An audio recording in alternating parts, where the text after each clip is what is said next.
বাংলাদেশের জনগণ যেই ভদ্রমহিলাকে কার্যত উৎখাত করে তাড়িয়ে দিল, একটা গণহত্যাকারী এক ভদ্রমহিলা যিনি পরপর 3টে নির্বাচনে ভোট চুরি করে ভোট লুট করে সরকারে এসেছিলেন, তার দায়টা আমরা ভারতীয়রা কেন নেব, আমাদের সরকার কেন নেবে? একজন রাজনীতিবিদ এই শেখ হাসিনা নামের ভদ্রমহিলা, তার জন্য আমরা কেন কোটি কোটি বাংলাদেশি মানুষের কাছে কেন আমরা ভারত বিদ্বেষের চাষ করব?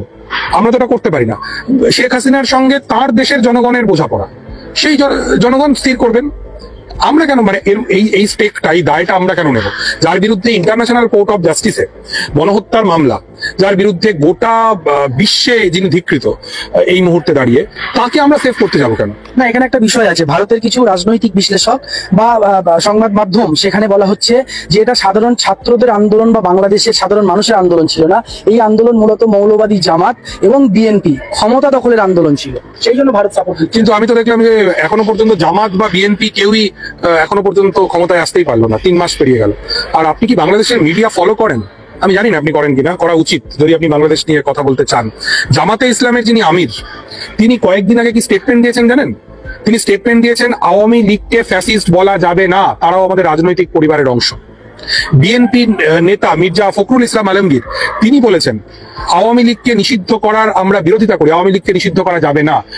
তিনি বলেছেন বিএনপি চায় আওয়ামী লীগ নির্বাচনে পার্টিসিপেট করুক। তো আপনি যাদেরকে বলছেন বিএনপি জামাত যারা আসলে ক্ষমতা দখলের চক্রান্ত করতে চায়, আমি তো দেখছি জামাতের যিনি আমির তিনি বলছেন যে আওয়ামী লীগকে ফ্যাসিস্ট বলা যাবে না, বিএনপির যিনি মহাসচিব তিনি বলছেন আওয়ামী লীগ যেন অবশ্যই নির্বাচনে পার্টিসিপেট করে।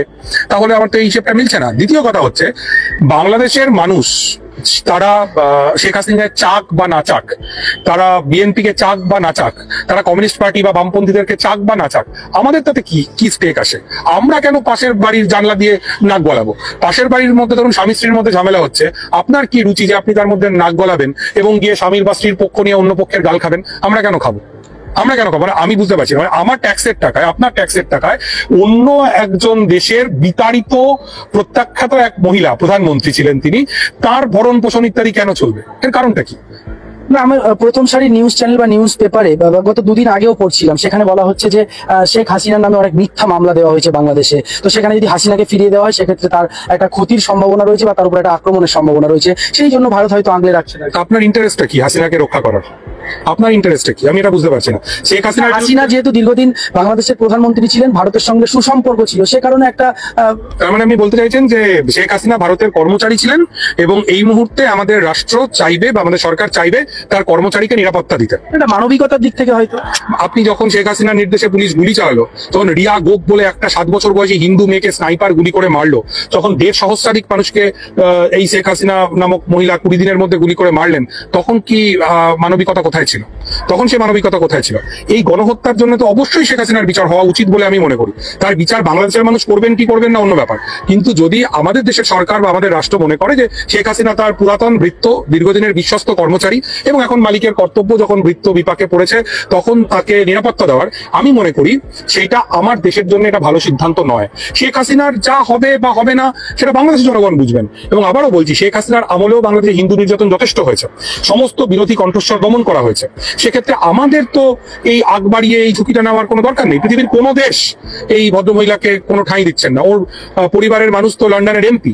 আমি কর্মসূত্রে লন্ডনে থাকি অনেকটা সময়। লন্ডনের 4 জন বাঙালি এমপির মধ্যে একজন তো এই টিউলিপ সিদ্দিকী। সেই ইউকে সরকার সে পর্যন্ত এই ভদ্রমহিলাকে আশ্রয় দিচ্ছে না। তাহলে আমাদের কি দায় পড়েছে যে শেখ হাসিনাকে আমরা এখানে আশ্রয় দেব এবং মানুষের গালমন্দের শিকার হব? বাংলাদেশের মানুষের আমাদের তো কোনো প্রয়োজন নেই।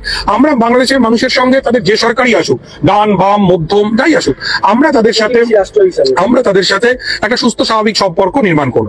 আমি মনে করি বাংলাদেশের মানুষের সঙ্গে আমাদের যে ঐতিহাসিক বন্ধুত্ব ছিল তার ছেদ ঘটার সবচাইতে বড় কারণ হচ্ছে শেখ হাসিনার প্রতি আমাদের পক্ষপাত। যদি আমরা এই পক্ষপাত না করি তাহলে বাংলাদেশ এবং ভারতের মানুষের সঙ্গে মানুষের, রাষ্ট্রের সঙ্গে রাষ্ট্রের সম্পর্ক অনেক স্মুথ হয়।